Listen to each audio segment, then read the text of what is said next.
Welcome to the Chelsea Fans Channel. It's with great delight that I welcome Dan Levene back to the channel. Dan, thank you so much for coming in. It's great to be here. Right, the summer is nearly over. The season is nearly upon us. Has it been a good summer for Chelsea fans? That is the million dollar question, isn't it? Has it been a good summer? Well, we've got a new manager, a very exciting new manager who's had a cracking World Cup with Italy. Yeah. So that's a good thing. I think people are very enthused about that. There's been a couple of names come in, maybe not as many as people might have expected. And there's been a slow build through some of the friendlies in the pre-season. So, positive head on, I think. It's looking like it's moving in the right direction. Right. Do you think it's enough to get to where we want to be? Obviously, last season was a disaster. We ended up 10th. I think this season, the minimum dream has to be top 4. Absolutely, yeah. Do you think you've seen enough over this summer for us to think that that's an attainable goal? Again, it's so difficult to draw too many conclusions from pre-season because you are, particularly at the moment, you're looking at a completely new manager dealing with a completely new squad that isn't finished off yet.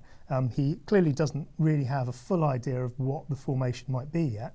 But I think there is a buzz, there's a feeling of enthusiasm around the club. Certainly, having met Antonio Conte, the enthusiasm comes over from him in huge amounts. And I think, I think the glass is definitely half full at the moment. And fingers crossed, top 4 is exactly where we want to be. Oh, well, fingers crossed that can happen. I will take that as a victory this season. I would definitely take that. Yeah, absolutely. So the season's pre-season is now coming to an end. We're just finishing up in the States. We're playing. We're filming a day before, so we are playing tonight against AC Milan. We had some issues playing in the States last year, and the pre-season. Now we're going to come back. I think we've got one game in Bremen, but you were at the games actually. You were out in Austria, weren't you? I was there for the first game of the new Rapid Vienna Stadium in Austria, and it was a huge event, an exciting event because for them it's big history in the making. Yeah. There was a guy, one of their fans came on at half time, who was 103 years old and said it was the happiest day of his life. It's lovely, isn't it? Yeah. But not the happiest day of Chelsea's life so much. Not a great performance, but what do you really learn from the first game back from pre-season? Everyone looks a bit rusty. Conte was leaping around like a box of frogs on the side of the pitch. But I think we're just getting to know the germ of what our Chelsea will be this coming season. I see. And if you were to compare it to, say, last season, so there's a lot of similarities, which is slightly troubling. But, we went out to the States last year, and a lot of people, me included here actually, put down at least the start of last season to the ridiculous schedule that we had pre-season. Do you think that we've got it right this year? Have we learned from our mistakes, or have we made similar ones? Pre-season has to be there, and there have to be tours. There have to be tours for a number of reasons. One, obviously, they want to make some money. That's the imperative here. There is an awful lot of cash to be made from going to America, going to the Far East. But you've got to get a squad together. You've got to teach them to interact with each other. If you don't do that, if you just leave them to sort of kick a ball around at Cobham, this is the works away day. This is the way you build a team and you understand what they're about. So they're vital to what we're about. Going to America in itself is not a problem. It's what we learn from it and what we do out of it. Yeah. I don't think there's any reason at this stage to be too frustrated or too worried. In a couple of games' time, that's when we'll start to know.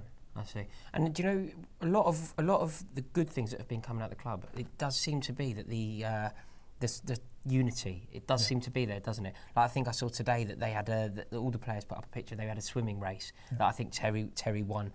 Oscar in particular, I've seen him he seems to just be in very good spirits. He's laughing a lot. I've seen images of him on one of those big medicine balls falling off and laughing with Conte. That's all good, isn't it? We want to see that team spirit being built. Yes, and I think that was one of the big things that seemed to be missing last summer. Jose, for whatever reason, are we allowed to talk about him still? Yeah, absolutely, okay. Absolutely. He's a friend of this channel still, okay. Just about, yeah. His head wasn't quite on last summer. There are all sorts of reasons why that might have been the case. Conte is a very, very different prospect. He does seem to want to build that enthusiasm. He's learning English really, really quickly. I've got to say, from the first meeting I had with him when he was unveiled to the press, to seeing his post-match press conferences in America, it's like he's done about 6 months of English tuition in about a fortnight. Oh, really? And that's because he's working very, very closely with Carlo Cudicini. Yes. Who nice to see him back around. Absolutely, the club. A lovely guy, a great guy, a real Chelsea figure of love, Yeah. A guy who speaks English like a native and knows the club well. And that is all about just creating a real team, which we never really had last season, I don't think. Definitely. So that team is now coming together. I think it's fair to say that a lot of fans think that we are one, maybe two, maybe even slightly more players short of a picnic. Yes. Have you heard anything, signings, anyone coming in, going out? There's lots of names being chucked around. Obviously, the big one is Lukaku. We might need a striker, we might not. A lot of it depends on whether or not Diego Costa is going or staying. Conte says he's staying, and it seems to be all smiles on that front. Atletico Madrid don't seem to be still in the deal for that, so that's the biggest positive if you want to see Costa as a Chelsea player next season. Certainly do. We've got Batshuayi also, who obviously a big forward that we don't know too much about yet. Looking forward to seeing him. So do we really need to spend £70 million on Lukaku is the big question. I think it's a tricky one, isn't it, with Lukaku? Because if I were to just say to you, 50 goals in 100 games for a 23-year-old, that is a phenomenal record. You can only admire that. He's got, I think he's proven Premier League goal scorer. He scores goals for West Brom, scores goals at Everton. Not a bad record at Anderlecht, not a terrible record at international level. He scores goals. That doesn't seem to be enough, though, does it? I don't think that is, for what we want, for the type of players that we need and for the level that we want to be competing at, a man without a first touch, a man whose link-up play leaves a lot to be desired. You don't see a player like Lukaku in the Italy side this summer, do you, really? No, you certainly don't. There may be a couple of guys who look a little bit like Costa, and certainly a bit like Batshuayi as well. But not really Lukaku. I don't know. It's a lot of money, but in this crazy market, £70 million. That's only 3/4 of a. It's almost half a Pogba. It's ridiculous money. The other place Chelsea definitely need to reinforce is in defence. Yeah, well, this is actually more of a priority for me because I think that we're actually quite. Look, it's not the dream scenario up front, but I think we have options. I think somebody like Bertrand Traoré is an option that should really be considered. The back line is less blessed. Yep. And it needs reinforcements. And also, you've got to realise we keep on looking.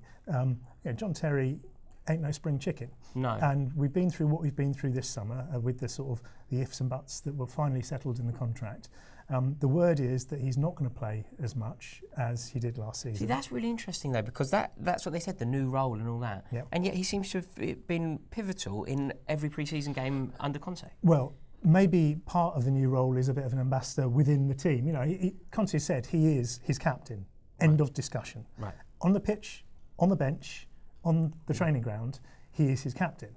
But he hasn't quite said how often he's going to be on the pitch and how often he's going to be on the bench. That isn't entirely clear at the moment. Okay. The trouble is now, though, John Terry is still the best defender, certainly one of the best two central defenders at the club. Yeah. So we need reinforcements there. Yes, do you feel like that will happen? Yes, I'd be very surprised if it didn't, and I'd be very worried if it didn't. I think that, as you rightly say, I think that is the place where we are quite short. Kurt Zouma is making leaps and bounds in his recovery, but he may or may not be ready for the first few games of the season. Even with him back, we're still quite thin. Still short, yeah. So somebody like Koulibaly coming in, that would be ideal, wouldn't it? Yes, there's a lot of talk about that. Again, we're talking big money, north of 50 million quid for a defender. But that is the market we have. Yeah, it's going to be very exciting. Right, thank you so much for watching this video. Dan, it's been a joy, and cheers for coming in. It doesn't happen frequently enough, but I have it on very good authority. I'm going to tell them, because they deserve to know. You should be kept fully in the loop. Dan said to me off camera that he's going to come in an absolute minimum of bi-weekly. So we will be seeing Dan on this channel for the whole season, twice a month, and it's a joy. Really look forward to it, mate. There you go. It's a new signing for the Chelsea Fans Channel. I'd love to say Chelsea, and I think Chelsea will be up there, but unfortunately, I'm going to have to say Manchester United. To be fair, I have absolutely no idea. I think it's going to be wide open. Could be Chelsea, Man City, Man United.